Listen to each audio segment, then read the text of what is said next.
About 2 years ago, I was driving home from a family reunion pretty late at night, and the drive was about 2 hours. I didn't stay the night because I had to be back for work the following day. Most of the drive was on roads with dense bushes and trees on either side, the real creepy ones you see a lot in movies. Anyway, I had been driving about 45 minutes, and I was starting to get really tired. You know how sometimes you just suddenly become really tired, out of nowhere? Well, yeah, that happened to me.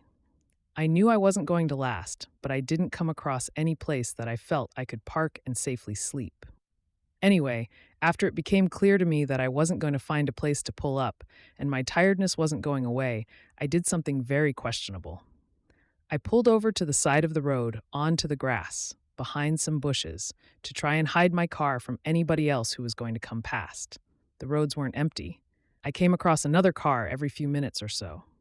I made a mental note that the time was 11:22 and then fell asleep. Sometime later, I was awoken by a scratching sound. I looked at the clock, 11:50. The sound stopped after a few seconds, and because I was still extremely tired, I didn't bother looking around and simply went back to sleep.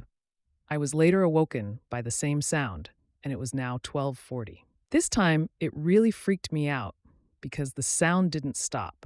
The thought ran across my mind that it was just an animal inspecting the car, but why would it return almost an hour after it had left the previous time? I looked in my rearview mirror and just managed to catch a glimpse of something running away into the forest. Now, at the time, I thought it was the damn hook killer. You know, the one that scratched that couple's car and then slaughtered the guy when he got out to investigate? Fuck that, I thought to myself. So I got the hell out of there. There was a bend no more than 100 yards up the road, and as I came around it, there was a fucking car, parked off to the side of the road with the driver's side door opened. I slowed down just to look to see if anyone was in there. There wasn't.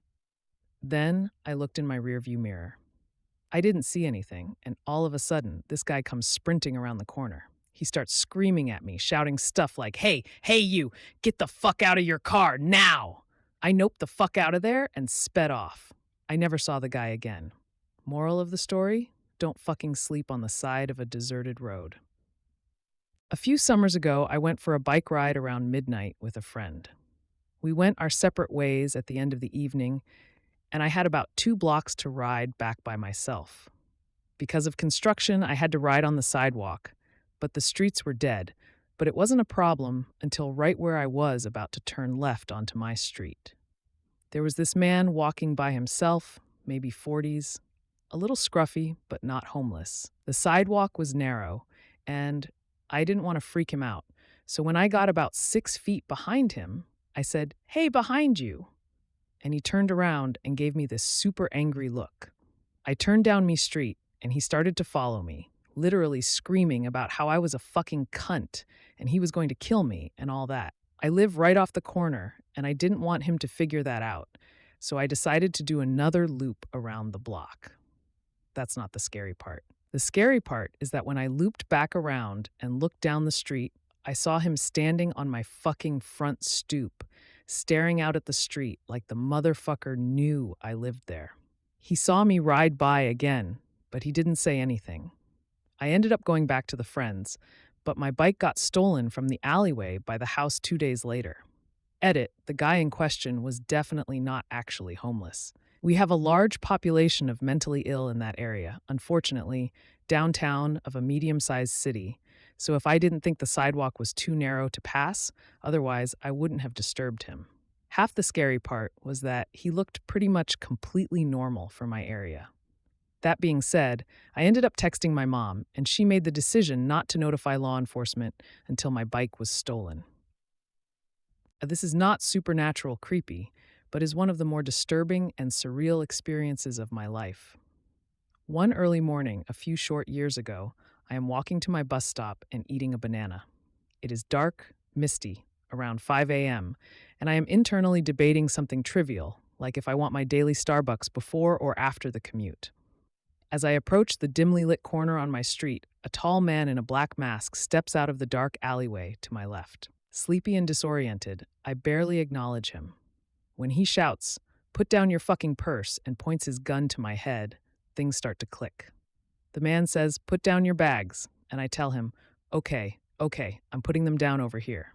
He orders me to walk over to him toward the alley and get down on the fucking ground, and I agree. I'm coming. Okay, okay. My heart is beating a million miles a minute, and my hands still smell sticky with banana. I know I need to get away. I don't know why, but my mouth won't stop working. "Look, see, I'm on the ground. My stuff is over there. Please just take my stuff." But he doesn't like it. "Shut the fuck up, okay?" He gets on top of me and puts the gun to my head. At this point, I should mention the fact that I'm on my way to coach a high school practice and I'm dressed like a dude. Huge baggy pants, hat, jacket. If not for my telltale voice, I'd look like a prepubescent 90s rap star. Anyway, as the guy gets on top of me, gun to my head, he looks at me and pauses. I can't tell you why I know this, but I swear that at this moment it clicks for him that I'm a woman. He gets off of me, stands up, and points to the dark alley. "Come with me. My stomach hurts."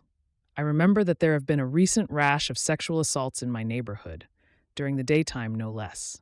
When the man points down that dirty alleyway, my internal voice speaks the fuck up. Says voice number 1, "There was no way in hell you're gonna go down there without a fight." "But he has a gun, you dipshit," replies voice number 2. "Fucking follow me." The real voice, his voice, hollers. So I do what I do best. I talk. "I'm coming. I'm following you." I call. And the man makes a crucial mistake. He believes me. I take 1, 2 tiny steps backwards toward the sidewalk, and he turns his body and his gun toward the alley. This is my moment. I take a deep breath, tuck my head down in case he starts shooting, and start sprinting away. I hear a voice screaming in a high-pitched wail before I realize that it's mine. After running 6 or 7 blocks, I head back to my apartment, hoping he's not there to see where I lived. The police check out the alleyway an hour later, but the potential attacker is long gone. The only evidence of the encounter is my banana peel browning in the alleyway and the adrenaline rush that I couldn't shake for days. I would be lying if I said that if that experience doesn't bother me still, but I'm so fortunate to mainly be haunted by the what-ifs and not the what-dids. When I was in high school, I had a really good friend who lived next door to a house that was always up for sale. People would move out in the middle of the night without a word, and it hadn't had the same owner for more than 6 months straight, for a couple of years. One night, we were really bored, and he suggested we go explore the house next door, since it had sat empty for a while. We go around back, and there's a dog door that he can crawl through, and he unlocks the door and lets me in. The house itself is really unremarkable. It looked like it was built in maybe the 1950s and was a craftsman-style house in an older, nicer part of town. My friend's house was similarly built. The kitchen had a really nice built-in breakfast table set against a picture window. The house's electricity was off, but you could see the streetlight through the window. My friend and I sit down on the floor across from this table and are just hanging out, talking. Why? Who knows?